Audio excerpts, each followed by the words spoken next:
Hi all, അസ്സലാമലൈക്കും. Welcome back to Silnas kitchen. ഇന്നത്തെ recipe ഒരു അടിപൊളി ടേസ്റ്റി ആയിട്ടുള്ള ഒരു വെറൈറ്റി ആയിട്ടുള്ള ബ്രേക്ക്ഫാസ്റ്റ് ആയിട്ടും സ്നാക്സ് ആയിട്ടും കഴിക്കാൻ പറ്റുന്ന ഒരു അടിപൊളി റെസിപ്പിയാണ്.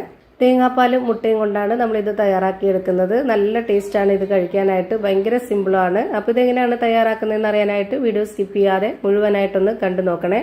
റെസിപ്പിയിലോട്ട് കിടക്കുന്നതിന് മുമ്പായി സിൽനാസ് കിച്ചൺ ചാനൽ ആദ്യമായിട്ട് കാണുന്നവരാണെങ്കിൽ പ്ലീസ് ഒന്ന് സബ്സ്ക്രൈബ് ചെയ്തേക്കണേ. ഒപ്പം ഈ വീഡിയോസ് നിങ്ങൾക്ക് ഇഷ്ടപ്പെടുകയാണെങ്കിൽ ഒരു ലൈക്ക് ചെയ്ത് ഷെയർ ചെയ്ത് സപ്പോർട്ട് ചെയ്യാനും മറക്കരുത്. ഇനി നമുക്കിത് എങ്ങനെയാണ് തയ്യാറാക്കുന്നതെന്ന് നോക്കാം.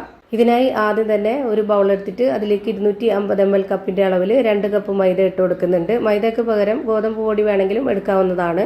ഇങ്ങനെ ചെയ്യുമ്പോൾ മൈദയിൽ ചെയ്യുമ്പോൾ തന്നെയാണ് ഭയങ്കര ടേസ്റ്റ് ആയിട്ട് കിട്ടുന്നത്. അപ്പോൾ ഇതിലേക്ക് ഇനി ഒഴിച്ചു കൊടുക്കേണ്ടത് 1/2 കപ്പ് അളവിൽ തേങ്ങാപ്പാലാണ്. നല്ല കട്ടിയായിട്ടുള്ള തേങ്ങാപ്പാൽ ഒഴിച്ചു കൊടുക്കാം. 250 ml കപ്പിന്റെ അളവിൽ 1/2 കപ്പ് തേങ്ങാപ്പാൽ ഒഴിച്ചു കൊടുത്തിട്ടുണ്ട്. ഇനി ആവശ്യത്തിനുള്ള ഉപ്പും 2 സ്പൂൺ അളവിൽ നെയ്യും കൂടെ ഒഴിച്ചു കൊടുക്കുന്നുണ്ട്. നെയ്യുടെ മണം ഇഷ്ടമല്ലാത്തവർ ബട്ടർ ഉരുക്കി ഒഴിച്ചു കൊടുക്കാം. ഇനി ഇതിലേക്ക് ഒരു 1/4 കപ്പ് വെള്ളവും കൂടെ ഒഴിച്ചു കൊടുക്കുന്നുണ്ട്. ഈ ഒരു 250 ml കപ്പിന്റെ അളവിൽ തന്നെ എടുത്തിട്ട് 1/4 കപ്പാണ് ഒഴിച്ചു കൊടുത്തിട്ടുള്ളത്. ഇനി ഇത് ചപ്പാത്തിക്കൊക്കെ കുഴച്ചെടുക്കുന്ന ആ ഒരു പരുവത്തിലാണ് നമ്മൾ ഇത് കുഴച്ചെടുക്കുന്നത്. ഒരുപാട് ലൂസും ആവരുത്, ഒരുപാട് ടൈറ്റും ആവരുത്. ഇതുപോലെ കയ്യിൽ ഒട്ടിപ്പിടിക്കുന്ന ആ ഒരു പരുവം വരുമ്പോൾ ഓയിൽ ഒഴിച്ചു കൊടുക്കണമെന്നുണ്ടെങ്കിൽ ഓയിൽ ഒഴിച്ചു കൊടുക്കാം. ഞാനിവിടെ ഈ ഒരു ബൗളിൽ തന്നെ വെച്ച് കുഴച്ചെടുത്തു. നിങ്ങൾക്ക് വേണമെന്നുണ്ടെങ്കിൽ കൗണ്ടർ ടോപ്പിലോ അല്ലെങ്കിൽ ഒരു പരന്ന പാത്രത്തിലോ ഇട്ടിട്ട് നല്ല പോലെ കുഴച്ചെടുക്കാവുന്നതാണ്. എന്നിട്ട് ഇതുപോലെ ഈ ഒരു മാവിനെ 3ആയിട്ട് ഉരുട്ടിയെടുത്തിട്ടുണ്ട്. ഈ ഒരു മൈദമാവിൽ തേങ്ങാപ്പാലും അതുപോലെ തന്നെ നെയ്യും ഇനി മുട്ടയൊക്കെ ചേർത്ത് കൊടുക്കാനുണ്ട്. അതൊക്കെ ആകുമ്പോൾ ഒരു പ്രത്യേക ടേസ്റ്റാണ്. അതുപോലെ നമ്മൾ ഇതിൽ മധുരം ഇട്ട് കൊടുത്തിട്ട് നമുക്ക് ഒരു സ്നാക്സ് ആയിട്ട് അങ്ങനെ വേണമെങ്കിലും കഴിക്കാം. അതല്ലാന്നുണ്ടെങ്കിൽ മധുരം ഒഴിവാക്കിയിട്ട് നമുക്ക് ഏതെങ്കിലും ചിക്കൻ കറിയുടെ കൂടെയോ ബീഫ് കറി, മട്ടൻ കറി അങ്ങനെയുള്ള കറികളുടെ കൂടെയൊക്കെ കഴിക്കാനാണെങ്കിലും ഒരു പ്രത്യേക ടേസ്റ്റാണ്. ഇപ്പം ഞാനിതുപോലെ ഒരു ബോളിലേക്ക് കുറച്ച് പൊടി ഇട്ട് കൊടുത്തതിന് ശേഷം അതിലേക്ക് നമ്മൾ ബോളാക്കി വെച്ചിട്ടുള്ള ഒരു മാവ് എടുത്തിട്ട് ഇതുപോലെ ഒന്ന് നന്നായിട്ട് പരത്തിയെടുക്കുന്നുണ്ട്. ഇതിന് പ്രത്യേകിച്ച് ആകൃതിയോ ഷേപ്പോ ഒന്നും വേണമെന്നില്ല. ഇതുപോലെ നന്നായിട്ടൊന്ന് പരത്തിയെടുക്കുക. ഒരുപാട് വലിച്ച് പരത്തിയെടുക്കരുത്. എന്നിട്ട് വേണമെന്നുണ്ടെങ്കിൽ നമുക്ക് കറക്റ്റ് ഒരു ഷേപ്പിൽ കിട്ടാനായിട്ട് ഇതുപോലെ ഏതെങ്കിലും ഒരു അടപ്പ് വെച്ചിട്ടൊന്ന് കട്ട് ചെയ്തിട്ട് എടുക്കാവുന്നതാണ്. ഈ ഒരു വലിപ്പത്തിൽ തന്നെ ചെയ്യണമെന്നില്ല. കുറച്ചുകൂടെ ചെറുതായിരിക്കണമെങ്കിൽ അങ്ങനെ ആ ഒരു അടപ്പ് വെച്ചിട്ട് കട്ട് ചെയ്തെടുക്കാം. അതല്ല കുറച്ചുകൂടെ വലിപ്പത്തിൽ വേണമെങ്കിൽ അങ്ങനെയും ചെയ്യാം. ഇനി ഇതുപോലെ ഒരു ചെറിയ ബൗളിൽ ഒരു മുട്ട പൊട്ടിച്ചൊഴിച്ചതിന് ശേഷം അതൊന്ന് വിസ്ക് വെച്ചിട്ട് നന്നായിട്ടൊന്ന് ഇളക്കി കൊടുത്തിട്ടുള്ളതാണ്. അത് നമുക്ക് ഓരോ മാവിന്റെയും ഇതുപോലെ നടുഭാഗത്തായിട്ട് കുറച്ചൊന്ന് നമുക്ക് പുരട്ടി കൊടുക്കണം. എന്നിട്ട് ആ ഒരു മുട്ട പുരട്ടിയിട്ടുള്ള ആ ഒരു ഭാഗത്തായിട്ട് കുറച്ച് പഞ്ചസാര ഇട്ട് കൊടുക്കാം. ഞാനിതിൽ ഒരുപാടൊന്നും ഇട്ട് കൊടുക്കുന്നില്ല. ആ ഒരു മുട്ട പുരട്ടിയെടുത്ത് മാത്രം ഇത്തിരി പഞ്ചസാര ഇട്ട് കൊടുക്കുന്നുണ്ട്. ചെറിയൊരു ലൈറ്റ് ആയിട്ടുള്ള ഒരു മധുരമാണ് നമുക്കിതിൽ ആവശ്യം. നമുക്ക് ഈ ഒരു പഞ്ചസാരയ്ക്ക് പകരം ശർക്കര പൊടിച്ചത് ഇട്ട് കൊടുക്കണമെന്നുണ്ടെങ്കിൽ അങ്ങനെയും ചെയ്യാം. എന്നിട്ട് ഇതുപോലെ അടുത്ത ഒരെണ്ണം എടുത്തിട്ട് ഇതിന്റെ മുകളിലേക്കായിട്ട് ഇട്ട് കൊടുത്തിട്ട് ഇങ്ങനെ വക്ക് മൊത്തം നന്നായിട്ടൊന്ന് ഒട്ടിച്ചു കൊടുക്കുക. ഇതുപോലെ ഓരോന്നും ചെയ്ത് മാറ്റുന്നുണ്ട്. നല്ല ടേസ്റ്റാണ് ഇത് ചെയ്തെടുത്തിട്ട് കഴിക്കാനായിട്ട്.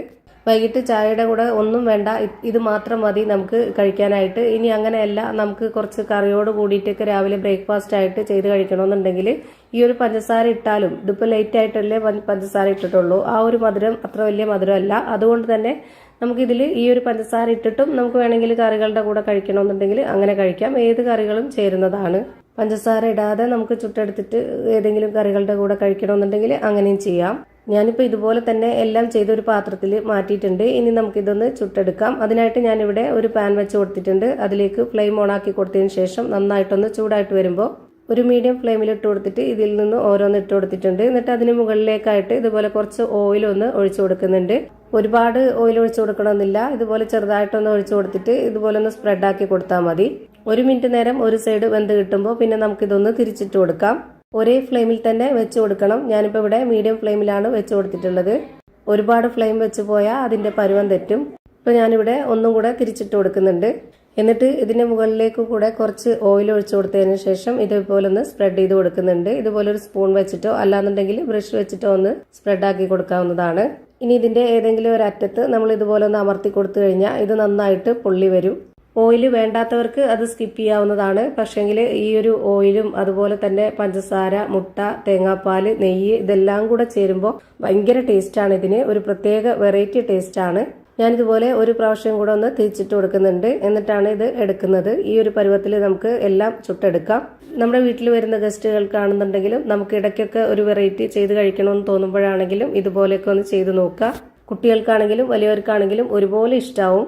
ഇതെല്ലാം പൊള്ളി വരുന്നതുകൊണ്ട് തന്നെ നമുക്കിത് നല്ല സോഫ്റ്റ് ആയിട്ട് കിട്ടുകയും ചെയ്യും. അതുപോലെ തന്നെ ഇത് നമുക്ക് കറികളോട് കൂടി കഴിക്കാനും കറിയില്ലാതെ കഴിക്കാനും ഭയങ്കര ടേസ്റ്റാണ്. അപ്പോൾ ഇത്രയേ ഉള്ളൂ ഇന്നത്തെ വീഡിയോ ഇഷ്ടമായാൽ ലൈക്ക് ചെയ്യാനും കമൻറ്റ് ചെയ്യാനും ഷെയർ ചെയ്യാനും മറക്കരുത്.